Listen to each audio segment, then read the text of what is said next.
Play group, nursery, senior, junior और ma'am ने बहुत बहुत हेल्प की है।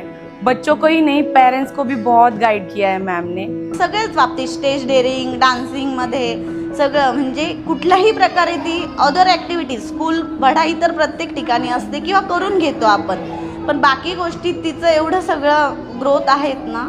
आणि मेन म्हणजे कुणाबद्दलही फक्त रिस्पेक्ट ठेवायचा. परत घरी पण ती छोट्या छोट्या गोष्टींसाठी थँक्यू मम्मा, मेरी प्यारी मम्मा, मेरी प्यारी टीचर, सब मतलब ऐसा इग्नोरिंग नाही करते हो किसी कोई. होळीच्या दिवशी जेव्हा होळी पेटवत होते प्रत्येक चौकात, आम्ही टू व्हीलरवरनं फिरत होतो, सयान, मी आणि त्याचा मोठा भाऊ.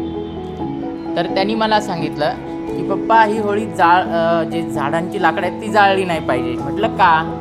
तर त्याचं असं म्हणणं होतं की त्याच्यासाठी आपल्याला झाडं तोडायला लागतात आणि पृथ्वीवरती झाडं कमी होतील, मग आपल्याला ऑक्सिजन मिळणार नाही. मग त्याच्यासाठी होळी लाकडांऐवजी गवऱ्या पेटवायला पाहिजेत, जाळायला पाहिजेत. तर हा सिविक सेन्स त्याला कुठून मिळाला? तर शाळेतून. म्हणजे ही महत्त्वाची गोष्ट आहे. तो इथं ABCD शिकतोय ही दुय्यम गोष्ट आहे, कारण तो म्हणजे प्री प्रायमरीला आहे. त्याला आलं नाही आलं नंतर त्याला शिकणारच होतो पुढे कुठेही जाऊन, पण हा जो सिविक सेन्स त्याला जो शिकायला पाहिजे होता तो इथून मिळतोय.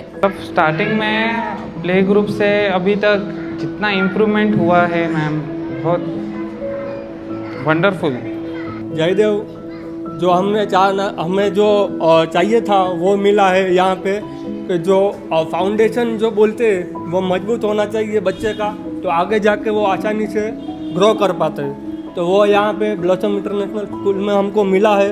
आपल्याला एज्युकेशन प्रत्येक ठिकाणी मिळणार आहे, पण जे सण सेलिब्रेट केले जातात, जे मराठी सण सेलिब्रेट केले जातात, जे वेगवेगळे सण आहेत ते आपल्या स्कूलमध्ये जे सेलिब्रेट केले जातात, मुलांना आपण घरी जेवढी माहिती सांगू शकत नाही तेवढे इथले टीचर्स त्यांना सांगतात.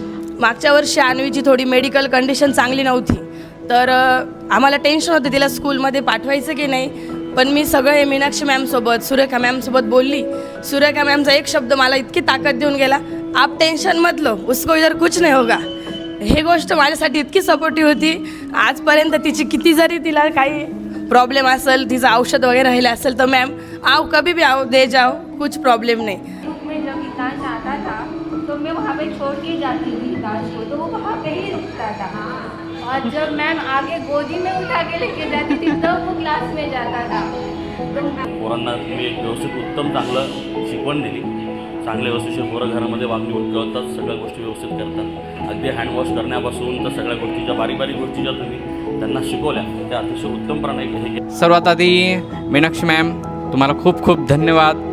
माझे चाइल्ड खूप तुम्ही प्रिपेअर केलं तिला, म्हणजे शाळेची इतकी आवड निर्माण केली आहे की बस. ती आजारी असली तरी मला पप्पा स्कूलला सोडा, अंकल नाही आहेत मला स्कूलला सोडा. इवन ती जास्तीत जास्त तिला शाळेमध्ये राहण्यासाठी खूप ओढ लागलेली आहे.